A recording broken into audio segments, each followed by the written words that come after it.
নমস্কার ইত্যাদি ইত্যাদিতে সবাইকে স্বাগত জানাই। আশা করছি সবাই ভালো আছেন, সুস্থ আছেন। আমিও ভালো আছি। বেরিয়েছি সবাই মিলে সাজুগুজু করে। সৌরভের জন্মদিন। সৌরভ আমার স্টুডেন্ট। ও আমাদের সাথে সাথে যতজন আমার কাছে পড়ে সবাইকেই নিমন্ত্রণ করেছিল। তো অনেকেই আসেনি, আর বেশ কিছুজন মিলিয়ে যাচ্ছি আমরা, বেশ 10-12 জন মতো।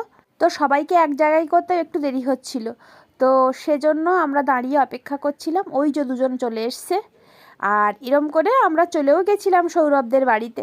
সবাই মিলে বেশ আনন্দ হই হুল্লোড় করে সৌরভের জন্মদিনটা কাটাচ্ছি। বাচ্চাদের সাথে কাটানো এই ছোট ছোট মুহূর্তগুলোই সামিল হতে পেরে এত ভালো লাগে যে কি বলবো, বলে বোঝানোর মতো না। যতক্ষণ ওদের সাথে থাকি মনে হয় কোনো দুঃখ নেই, কোনো ক্লান্তি নেই, শুধুই হাসি খুশি আনন্দ। এত ভালো লাগছিল। কালকের সারাটা দিন মনের মধ্যে একটা অন্যরকম আনন্দ নিয়ে আমার সন্ধ্যাটা চলে এসেছিল। সবাই পড়াশুনো একটু শেষ করে তারপর বেরিয়েছিলাম। ওর বেশ কয়েকজন বন্ধু মিলে এই ফটো ফ্রেমটা ওকে দেওয়া হয়েছে। আমাদের টিচার্স ডেতে সবাই মিলে যে ছবিটা আমাদের ছিল সেটাই ওরা বের করে দিয়েছে। সবাই বেশ কিছু টুকিটাকি গিফট ওকে দিয়েছে, সবাই একসঙ্গে দিইনি, ভাগ ভাগ করে দেওয়া হয়েছে। কেউ চকলেট, কেউ কফি মাগ, কেউ ফটো ফ্রেম, কেউ ওর বিভিন্ন খেলার সরঞ্জাম, ব্যাট বল, আরও কত কি। বাচ্চাদের এই চকলেটেই বেশি খুশি হয় ওরা, আর ওদের খেলার সরঞ্জাম পেলে। আর এটা বড় কথা নয়, সবাই মিলে একসঙ্গে হই হুল্লোড় আনন্দ, এটাই সব থেকে বড় কথা। এই ছোট ছোট গিফটগুলো পেয়ে ও যে কতখানি খুশি হয়েছিল তা ওর মুখ দেখেই বোঝা যায়। আর লাগাটাই স্বাভাবিক, তাই কিনা বলুন? আমরা এত বড় হয়েছি, যদি ছোটোখাটো কোনো গিফট পাই তাহলে এখনও মনটা কেমন খুশিতে ভরে ওঠে বলুন। যাই হোক, অনেক তো আনন্দ হই হুল্লোড় হলো। তো এবার আমরা প্রথমেই পেয়ে গেছি পায়েস, আর ওর যে কেকটা কেটেছিল তার কিছুটা অংশ আমাদের সবাইকে ভাগ করে ভদ্রমহিলা দিয়ে দিয়েছেন। আরও অনেক লোকের নিমন্ত্রণ ছিল ওদের বাড়িতে। পায়েসটা যে ভালো খেতে হয়েছে সেটা রাজের হাসি দেখেই বোঝা যাচ্ছে। দেখুন, ও খুব সাদাসিধে ছেলে, ভীষণ ভালো মনের, আর খেতেও খুব ভালোবাসে আমার মতোই। যাই হোক, রাত তো হয়ে যাচ্ছে, তো আর বেশি দেরি করব না, কারণ সব বাচ্চাদেরকে আবার বাড়িতে পৌঁছাতে হবে। ছোট বড় সব বাচ্চারাই তো আছে, তো এখান থেকে বেশ খানিকটা দূরেও, তাই জন্য আমরা সবাই মিলে খেতে বসে গেলাম, সবাই একসঙ্গে। একদম খুব ভালো লেগেছিল কালকের রাতটা। তো আবার তো সকালবেলা নিজের ঘরের কাজ বাজে মন দিতে হবে। রাত্রে তো ওদের বাড়ি কেটেই গেল আনন্দে, কিন্তু সকালে তো আমাকে ঘরে ফিরে আবার শুরু করতে হয়েছে রান্না বান্না, কাজ বাজ। চা পর্ব দিয়েই সকালটা শুরু হলো। আনুষঙ্গিক কাজবাজ সব সেরে একটু চা নিয়ে বসলাম।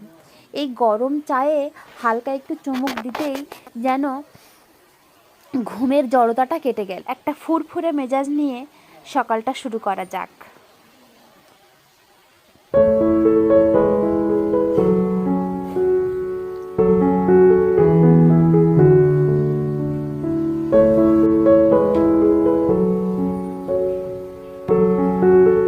কাল আমার বন্ধু আমাকে বেশ খানিকটা ছোলা কচু দিয়ে গেছে, ওর বাড়িতেই হয়েছিল, তো ও নিয়ে যাচ্ছিল, যাওয়ার পথে আমাকে বেশ খানিকটা দিয়ে গেছে, বেশ অনেকখানি পরিমাণে। তো এতটা লাগবে না, আমি এটা দিয়ে একটা রেসিপি বানাবো, সেটাও আপনাদের সাথে শেয়ার করব। এই ছোলা কচুর বিভিন্ন তরকারি ভালো লাগে, এটা বড় মাছ দিয়েও ভালো লাগে, চিংড়ি মাছ দিয়েও ভালো হয়, আর এটাকে এমনি কুচিয়ে ভাজাও করা যায়, এমনি নিরামিষ কালো জিরে ফোড়ন দিয়ে। কিন্তু আমি এটা আজ বড়া বানাবো। চলুন সেই বড়াটা আমি কি করে বানাবো সেটা অবশ্যই পরে দেখাবো। আর এই দেখুন, বরমশাই কাকুদের বাগান থেকে এই 3টে মূলো এনেছিল। তো মূলোটা আজ বানাবো না, তার পাতাগুলো দিয়ে এমনি কলমি শাক ভাজছি, তার সাথে দিয়ে একটু শাক ভাজা করে নেব, আর মূলোটা রেখে দেব, কাল দেখি কিছু করা যায় কি না। উনুনে ভাত বসিয়ে দিয়েছি, আর এই ছোলা কচুটা এখন আমি কেটে নেব। কেটে মানে ছাল ছাড়িয়ে নিয়ে সুন্দর করে ধুয়ে নিয়ে আমি একটা গ্রেটার দিয়ে সুন্দর করে ঘষে নেব, কারণ বড়া বানাতে গেলে এটাকে ঘষে নিতে হবে। এই ছোলা কচুর বড়াটা আমি গ্রামের বাড়ি আমার এক বান্ধবীর বাড়িতে গিয়েছিলাম, তো ওর শাশুড়ি মা আমাকে খেতে দিয়েছিল। তো জিজ্ঞাসা করতে উনি আমাকে শিখিয়েছিল যে এটা এভাবে বানাতে হয়, অসম্ভব ভালো খেতে হয়েছিল। যাই হোক, আমার ঘষে নেওয়া হয়ে গেছে। এই দেখুন, আমি এর জন্য লাগবে কিছু রসুন, এটাকে আমি বেটে নেব শিলে, আর যেটা লাগবে বেশ খানিকটা পেঁয়াজ কুচি, লঙ্কা বেশি লাগবে, আর একটু নিয়েছি আমি চিংড়ি মাছটা। চিংড়ি মাছ একটু লবণ হলুদ মেখে আমি রেখে দিয়েছিলাম। এই যে রসুনটা আমার বাটা হয়ে গেছে, আর লাগবে হলুদ, লাগবে বেশ পরিমাণ মতো লবণ, আর দেব বেশ খানিকটা পরিমাণ জিরে ধনের গুঁড়ো, আমার কাছে এটা করাই থাকে। আর দেব বেশ খানিকটা কালো জিরে। এই কালো জিরেটার জন্যই এই বড়াটার গন্ধ বেশ ভারী ভালো লাগে। এবার এটা যত্ন করে মেখে নেওয়ার পালা। প্রথমে আমি চিংড়ি মাছগুলোকে একটু সুন্দর করে নরম করে নিচ্ছি হাত দিয়েই। এটা ফ্রিজে ছিল তো, ওই জন্য এমনিই বেশিক্ষণ চাপা লাগবে না।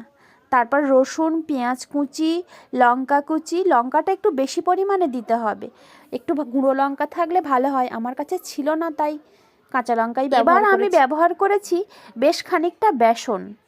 এই বেসনটা না দিলে এটা ওই যে আঁটবে না, খুলে খুলে যাবে, কচু তো।